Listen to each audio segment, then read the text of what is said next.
Então, vamos só posicionar em que momento nós estamos agora. Nós iniciamos a disciplina falando das metodologias de avaliação de café no Brasil. E nós conversamos sobre a metodologia comercial, né, com todas as suas particularidades, as suas peculiaridades, as suas individualidades.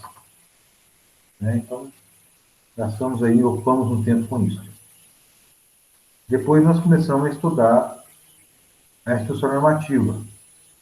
A instrução normativa, que é chamada de classificação oficial brasileira, e finalizamos a COB. Pô, gente, eu esqueci de um compromisso que eu assumi com vocês com a COB, que é de fazer os exercícios. Mas isso aí eu vou planejar, já tem esse até programado na plataforma, tem só que disponibilizar. Eu esqueci mesmo, lembrei agora. Nós falamos da COB e detalhamos, né?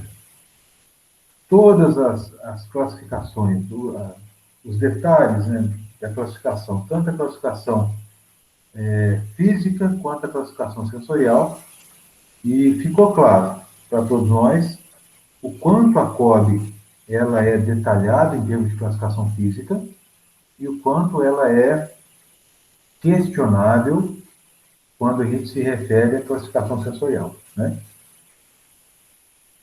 E aí veio aquela aula de cálculo, né, de classificação por tipo, não é isso? E aí eu falei que ia disponibilizar exercício, não disponibilizei, me esqueci completamente, lembrei hoje.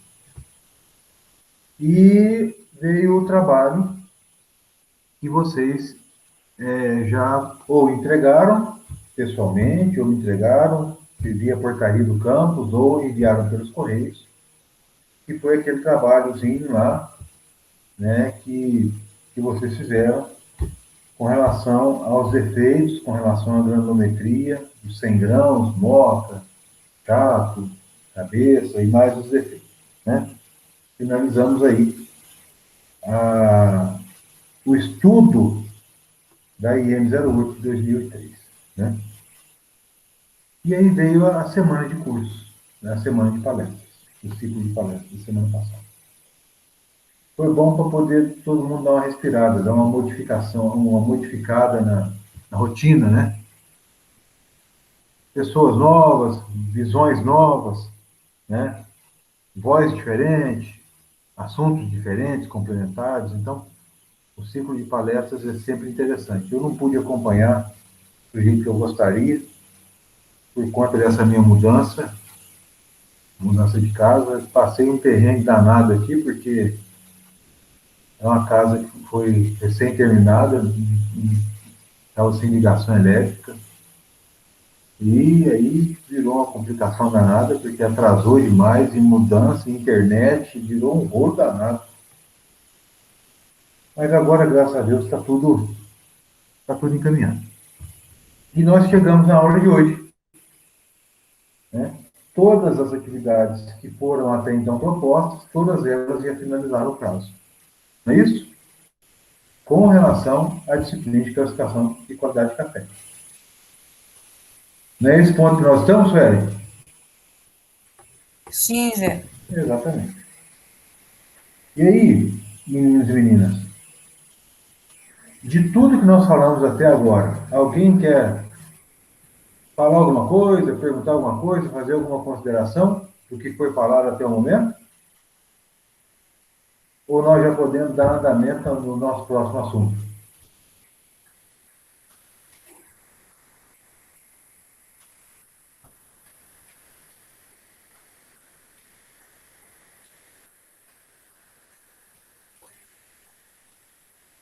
Então, se estamos todos em silêncio, o próximo assunto, o assunto que nós iniciaremos hoje é a metodologia internacional, né? A metodologia internacional de avaliação de café, que é também uma metodologia que é praticada no Brasil. É uma metodologia também praticada no Brasil e no resto do mundo. E aí eu quero contar uma história, né, porque esse assunto é um assunto muito interessante, e o nascimento desse assunto.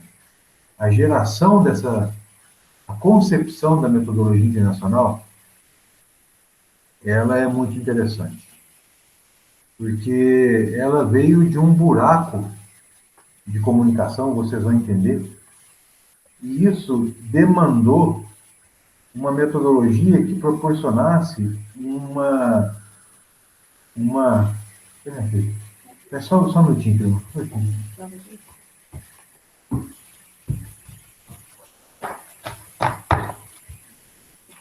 você me assustou, viu? Uma metodologia que proporcionasse uma regra, né? E vocês vão entender. E aí veio, né, dentro de um contexto muito interessante, criado em torno dos cafés especiais, ou criado em torno da melhoria da qualidade de cafés, ou criado em torno da busca por cafés de melhor qualidade. Isso envolvia o ambiente, envolvia o serviço prestado, envolvia o preparo da bebida, envolvia a qualidade do café, né? Toda essa circunstância veio essa proposta encabeçada pelo país maior consumidor de café do mundo, né? Que é os Estados Unidos. Então, o que vocês estão vendo na tela aqui, SCA, era SCAA, Associação Americana de Cafés Especiais. Tá? Então, existia aqui um outro A de Associação Americana, na tradução, né? Que ele inverte, né? Então, Specialty Coffee Association, American Association, agora não sei o nome certo, mas a tradução é Associação Americana de Cafés Especiais. E aí agora, né, nos dias atuais, deixou de ser um privilégio dos Estados Unidos, deixou de ser uma associação americana.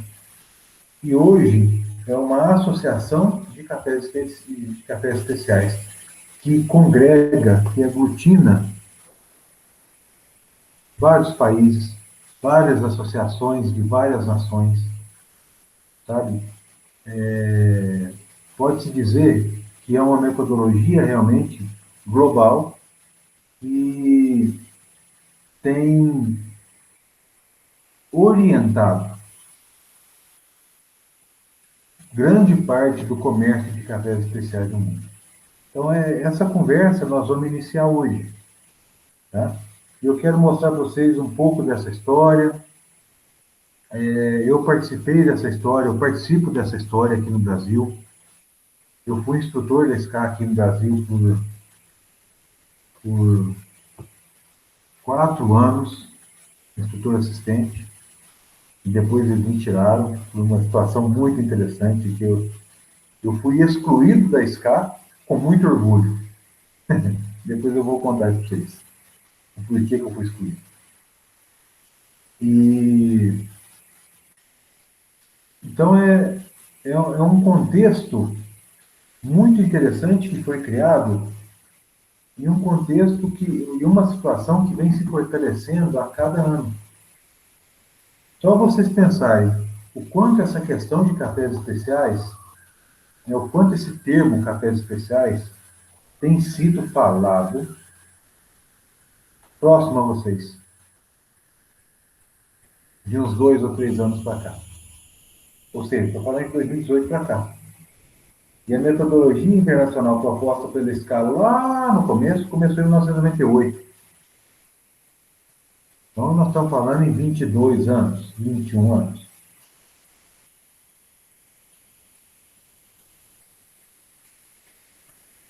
Isso está consolidando cada vez mais. O mercado de cafés especiais, ele cresce a uma proporção gigantesca. Enquanto o mercado de cafés comuns cresce na ordem de 1,5% a 2% ao ano, em média no mundo, o que significa crescer 1,5% ao ano? O mundo consome quanto de café? Vocês têm ideia? Vamos fazer uma reflexão aqui.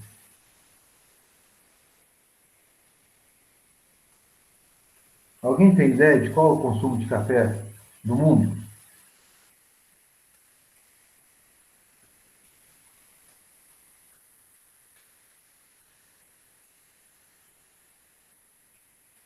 Alguém sabe, gente?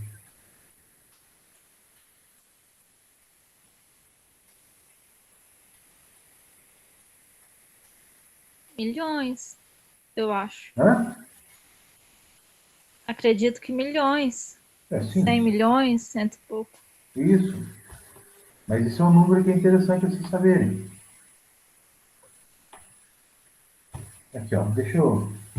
Vamos aproveitar, porque essa aula é uma aula de contextualização. Deixa eu mostrar isso para vocês. Vou mostrar onde isso está disponível.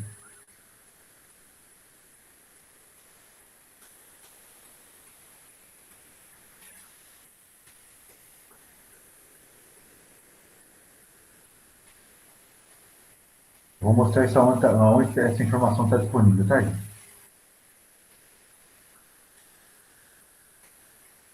Nós estamos falando na ordem de 160 milhões, viu, Silmar?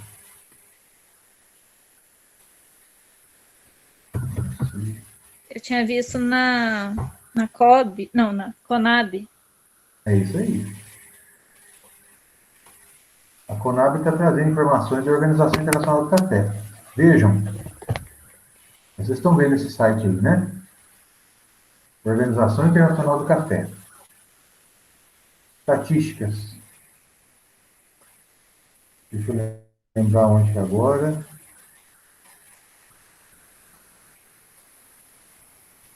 A gente tem que lembrar onde que está.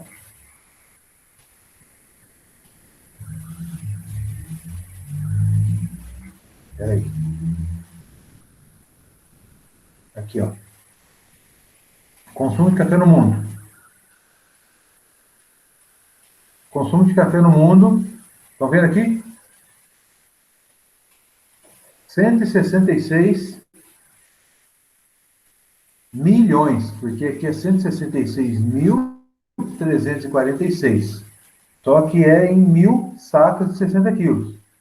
Consumo do café do mundo, consumo mundial de café, né? Em 1.000 sacas de 60 quilos. Consumo no mundo, 2018, 17, 18, 161. 2019, 168, 164, 166. Isso oscila.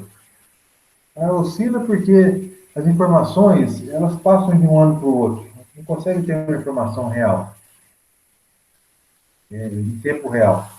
Tá? Então, acaba que muito do que foi consumido aqui em 2017 foi contabilizado em 2018. Percebe? Então, quando se faz a média dos 4 anos, percebe que há um crescimento na ordem de 1%. Né? Aqui o consumo por continente, né? É, e aí tem o consumo dos países exportadores, o consumo dos países importadores. Aqui, ó, a União Europeia consumindo 40 milhões, os Estados Unidos consumindo na ordem de 27 milhões, né? O Brasil consumindo na ordem de 22 milhões. Então, essas são informações disponíveis em maio de 2021. Informação fresquinha. A próxima informação, a próxima atualização vai acontecer em agosto. Tá? Informação da Organização Internacional do Café. Então, é bastante interessante essas informações aqui, né? Então, quando vocês tiverem a oportunidade, dá uma olhada nessas estatísticas. Eu acho que vocês já viram isso. Eu cheguei a pedir um trabalho para vocês sobre isso, né?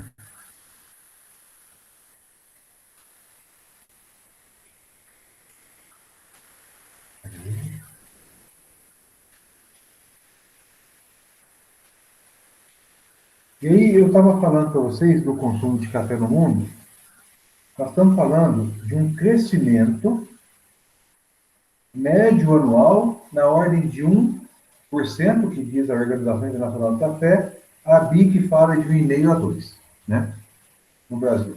A BIC, no mundo, fala de 1,5 a 2, vamos considerar a média de 1,5. 166 milhões. 1,5%. 166 milhões, 16 milhões, 10%. Não é isso? 1,6 milhão. 1 milhão e 600 mil sacas.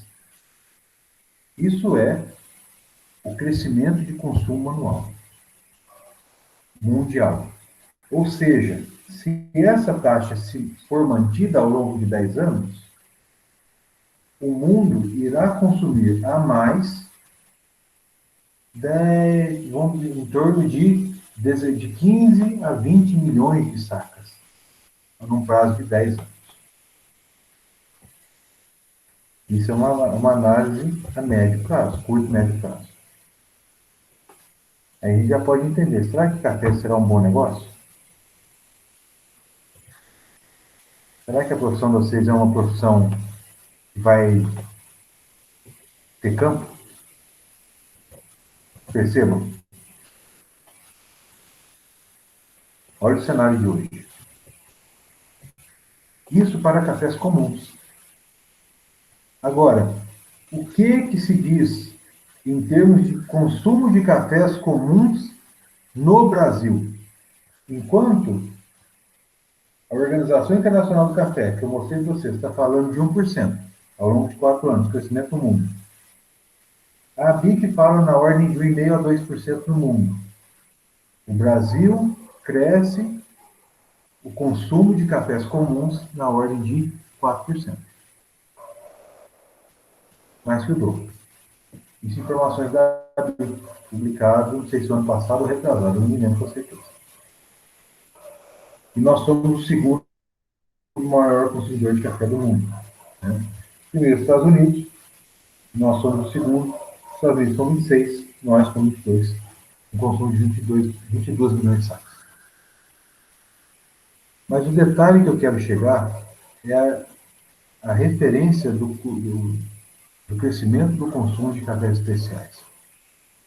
Enquanto o café comum cresce mundialmente na ordem de 1,5% ao ano, o consumo de cafés especiais ele cresce na ordem de 15% ao ano.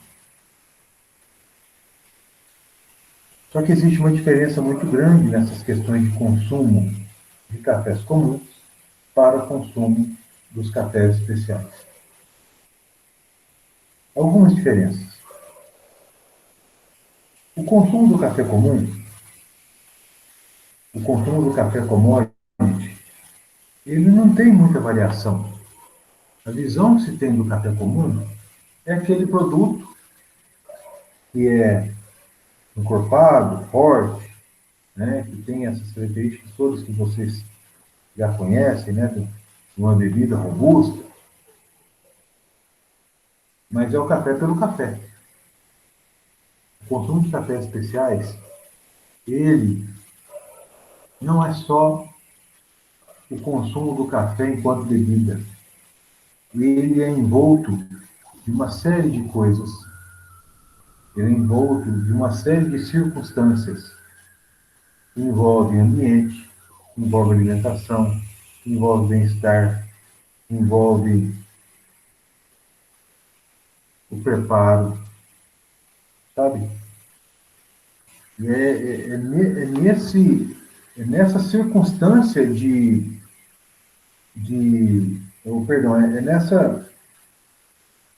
nesse conjunto de circunstâncias que o conceito de cafés especiais ele vem crescendo na ordem de 15% ao ano.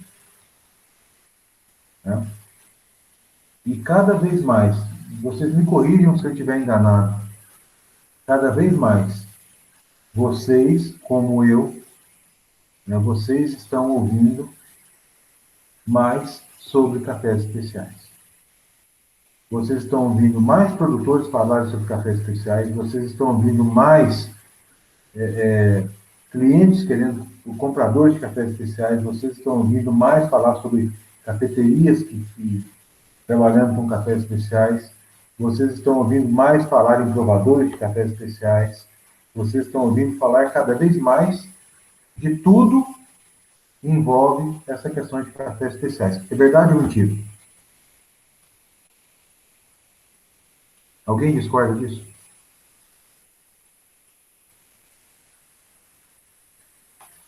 Não que os cafés commodity, não que o café commodity, não que os cafés comuns não tenham perdido espaço, de forma alguma. O volume de cafés comuns ele é muito maior que o de cafés especiais. O crescimento de 1,5% no café commodity, ele é maior do que o crescimento de 15% nos cafés especiais, em volume. Percebam, o café comum continua sendo o maior volume. Porém, o despontamento, a curva exponencial de crescimento, a demanda dos cafés especiais está muito grande. Tá? Então, tudo isso vem a fortalecer, ou vem como que eu posso dizer? A subsidiar, ou basear essa nossa conversa. Né? Para a gente ter um interesse maior em conhecer essa metodologia. O que é esse negócio? Por que isso aconteceu? Por que houve essa necessidade? Tá? Tudo bem até aqui, gente? Alguém quer fazer alguma pergunta?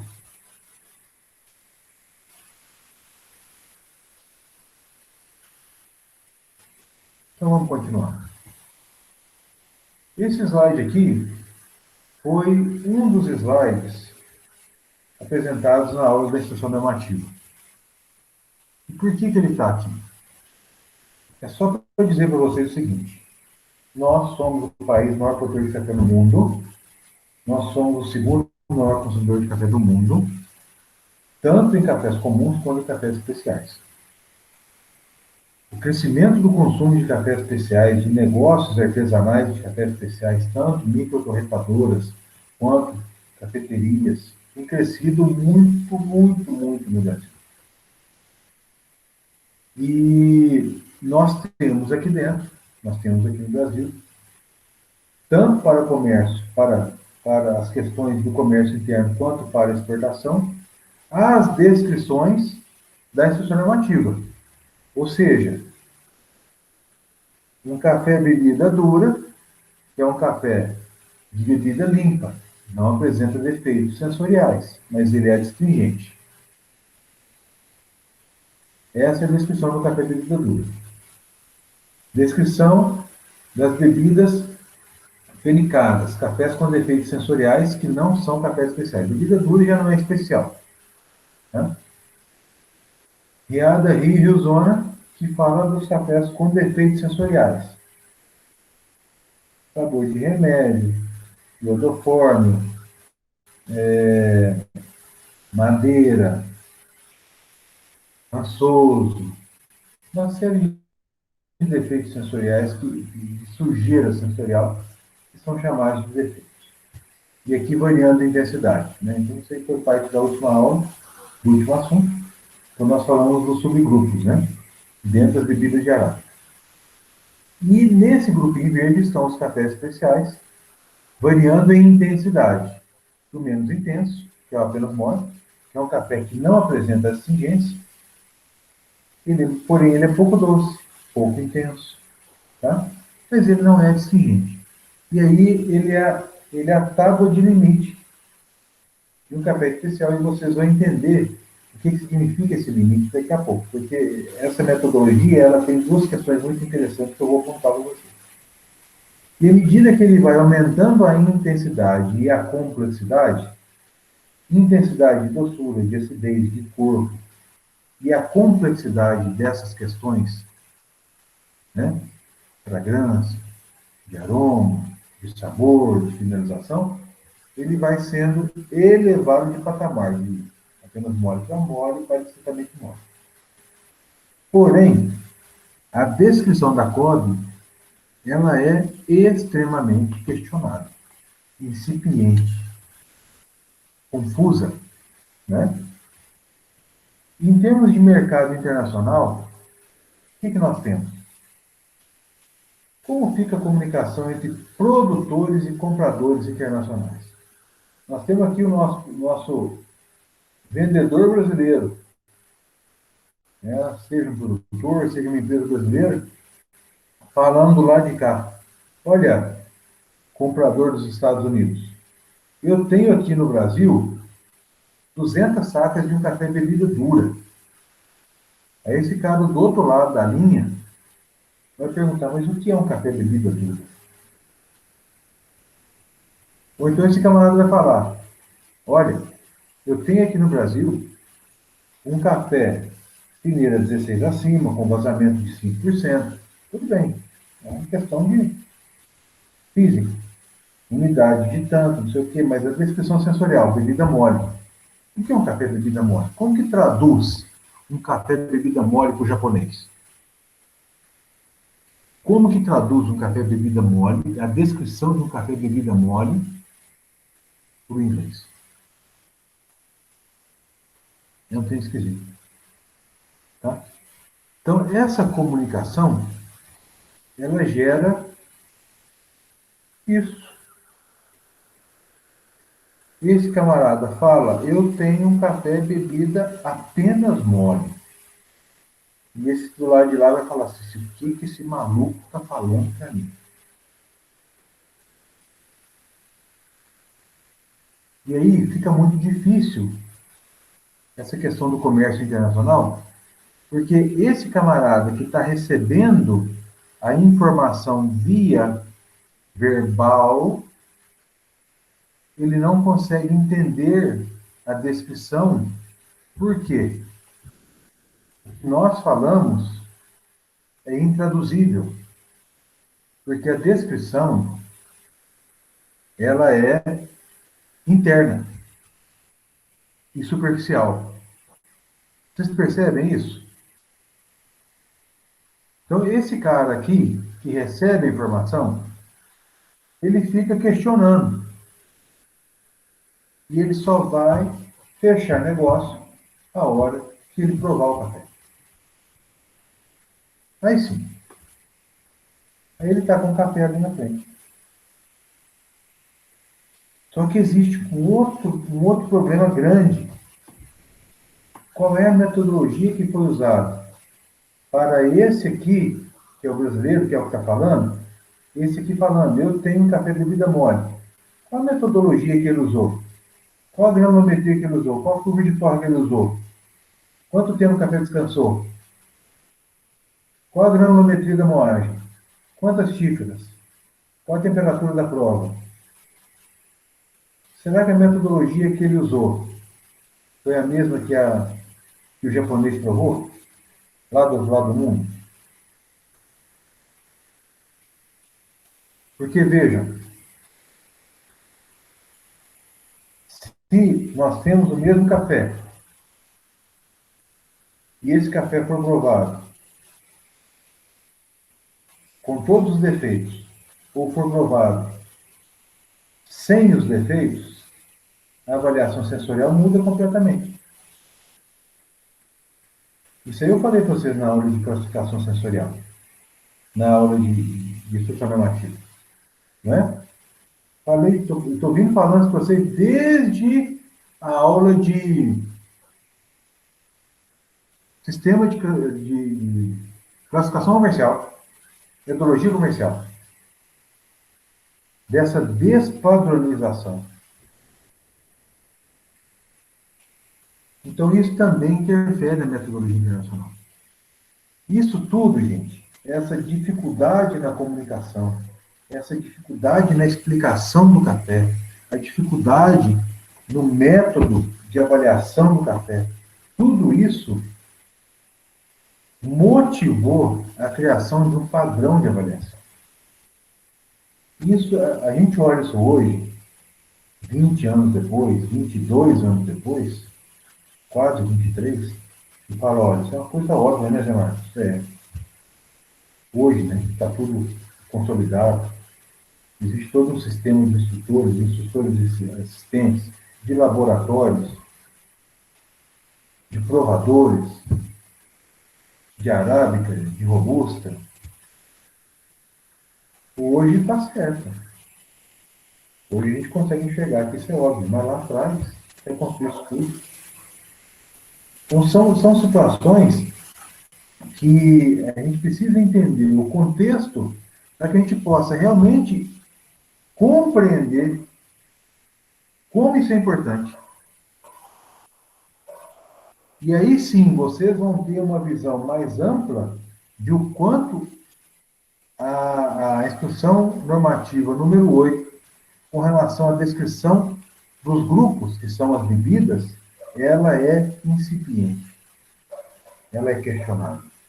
Aí sim, vocês vão ver. Impressionante. Então, o que nós temos nesse momento, o que existia naquele momento, era uma dificuldade grande de entendimento de quem falava para quem ouvia. E gerava esse mal-estar, essa falta de comunicação adequada. Né? E aí veio o estabelecimento desse trabalho pelo Instituto de Qualidade de Café. Tá? Essa foto que eu tenho aqui é uma foto já de uns 3 anos atrás. Né? É uma foto de uns 3 anos atrás do portal que eu sou cadastrado. Tá? Vocês estão vendo aqui o meu nome. Hoje já mudou um pouco. Tá? Eu vou entrar nesse portal daqui um pouquinho para vocês terem uma visão geral dele. Mas foi criado um sistema de pessoas para validar a qualidade dos cafés de uma maneira padronizada. Eu vou explicar esse que está na tela, que é o primeiro sistema, e depois eu vou explicar o sistema atual, que é um pouco mais complexo. E vocês vão entender por que hoje não é a Associação Americana de Cafés Especiais mais. Mas quando eu fiz essa foto, há uns 4 anos atrás, existiam os produtores de arábica e de robusta, existiam os avaliadores, os provadores, os degustadores de arábica e de robusta. Existiam os instrutores que calibravam, os instrutores de avaliação de arábica, os instrutores de avaliação de robusta, que davam aula davam curso, davam certificados para os avaliadores, os degustadores, que trabalhavam nas cooperativas, nos armazéns, nas empresas. Tá?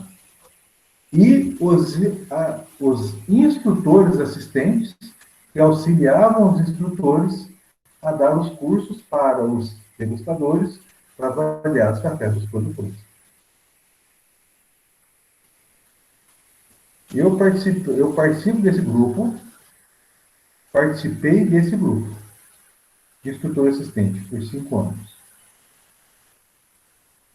Eu estava quase sendo instrutor da SCAC no Brasil. Precisava fazer uma prova, eu já tinha passado em todos os testes. E eu precisava fazer uma prova para saber se eu tinha condição de dar aulas para adultos. Né? Que era uma prova escrita, era uma prova prática. Eu tinha que dar uma aula. Eu já tinha feito isso aí, precisava só dessa certificação. E essa certificação, ela aconteceria em Seattle. Faltava só isso. Só que antes disso, eles me retiraram do programa. Eu vou explicar para vocês por que eles me retiraram do programa agora. Uma questão muito simples. Em todos os cursos, quando eu comecei a fazer o meu primeiro Q Grader, eu fiz em Lima, no Peru, em 2010. Existia café da América Central, café da África, África, América Central, Indonésia, Colômbia e Brasil. 5 origens. Os cafés da África, fantásticos, acidez fosfórica, chocolate, muito interessante. Os cafés da América Central, melaços, cítricos, abacaxi, uma delícia. Os cafés da Indonésia, muito doces, encorpados. Os cafés da Colômbia, os suaves lavados, cítricos, florais, muito, muito, muito bons. E os cafés brasileiros? Velhos, fenólicos, que é o que a gente chama de rio, e adstringentes. Isso era o padrão que vinha dos Estados Unidos, porque a associação era a associação americana quando eu comecei. É só um segundinho, por favor.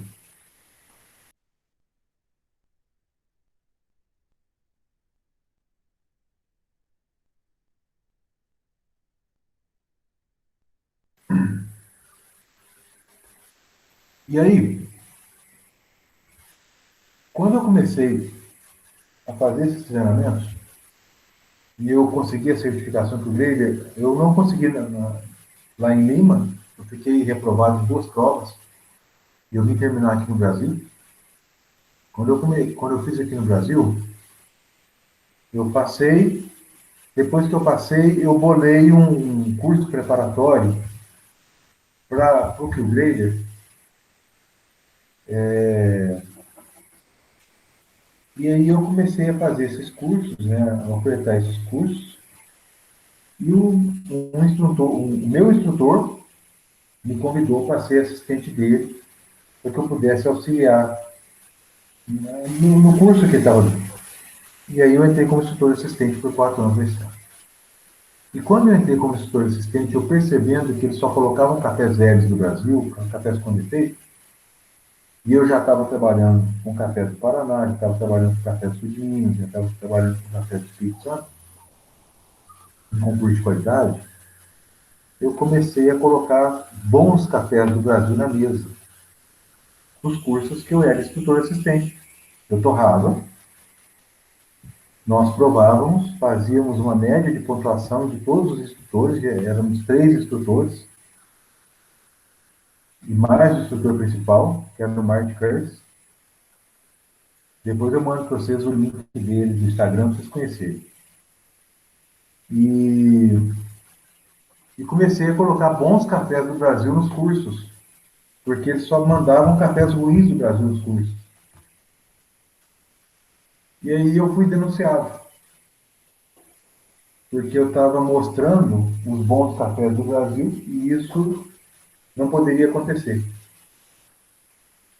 Eu fui denunciado, ou nós fomos denunciados, né?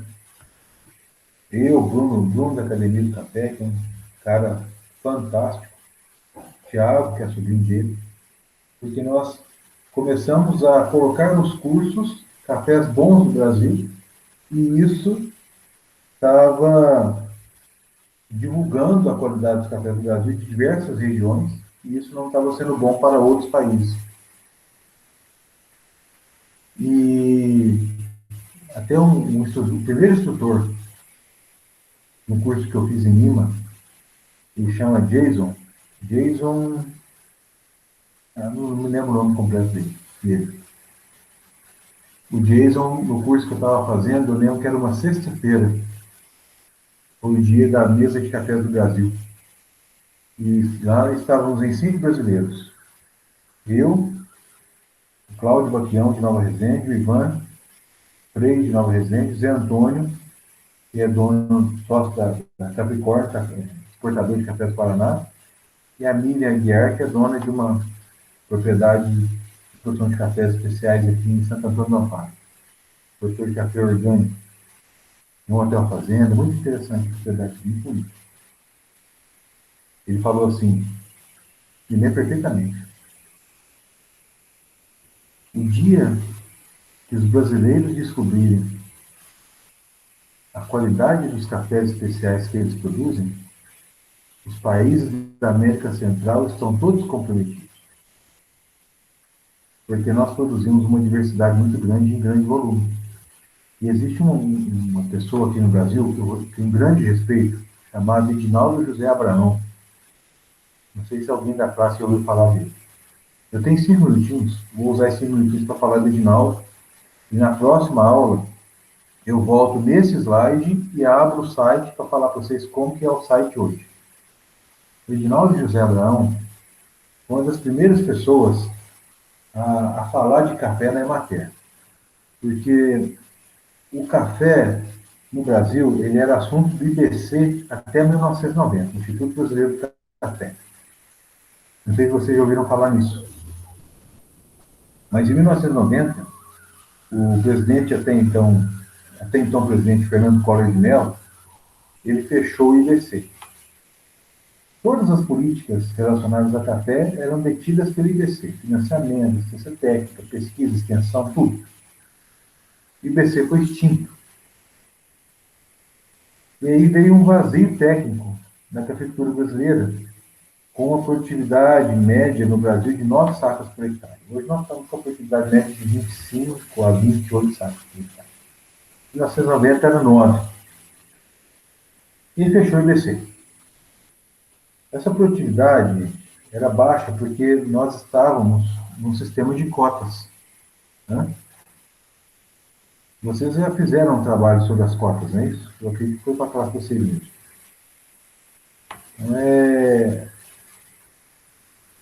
Quarto acordo é o sistema de cotas, né? Foi extinto em 1989, se não me engano. E aí, em 1990 extinguiu o IBC, em 1994, Minas Gerais era o estado maior produtor de café no Brasil, a Emater Minas assumiu o café. O Edinaldo José Abraão foi uma das pessoas que encabeçou todo esse movimento da Emater em assumir a extensão rural do café, para a cafeicultura no estado de Minas, o maior produtor de café no Brasil e no mundo. Né? Hoje o estado de Minas produz 10, 12 milhões de sacas.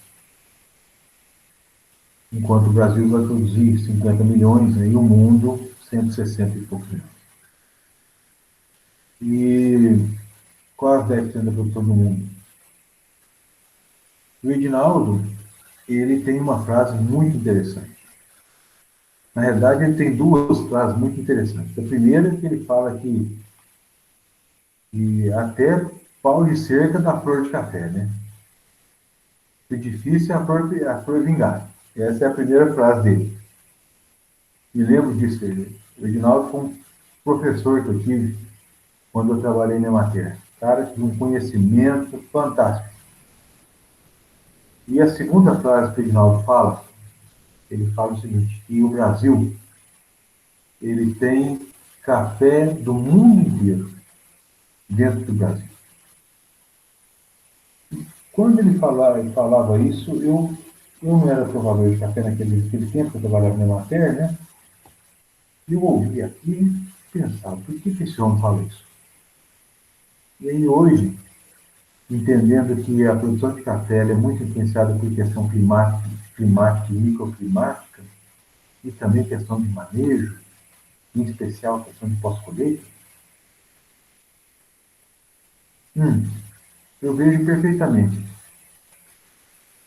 que o Brasil hoje, pela sua grande área de produção, variação de altitude, variação de latitude, variação de características microclimáticas e processamentos, pode ter café do mundo inteiro aqui dentro. Tá? E esse sistema, essa metodologia internacional, ela permite que a gente consiga fazer esse trabalho, que é o próximo slide, que eu vou falar na próxima aula, né? Fazer uma avaliação mais detalhada que gere um laudo com uma descrição muito mais rica. envolve a descrição do perfil sensorial e envolve a distribuição matemática de pontos. E aí que está o diferencial que a SCA oferece para nós. Mas antes de chegar nessa questão do laudo, eu quero falar para vocês na próxima aula por que a SCA, SCAA, Associação Americana de Cafés Especiais, passou a ser chamada de Associação de Cafés Especiais e agora ela engloba associações em torno do mundo todo. Mas isso vai ficar para a nossa próxima aula, tá? Alguém quer fazer alguma pergunta, gente?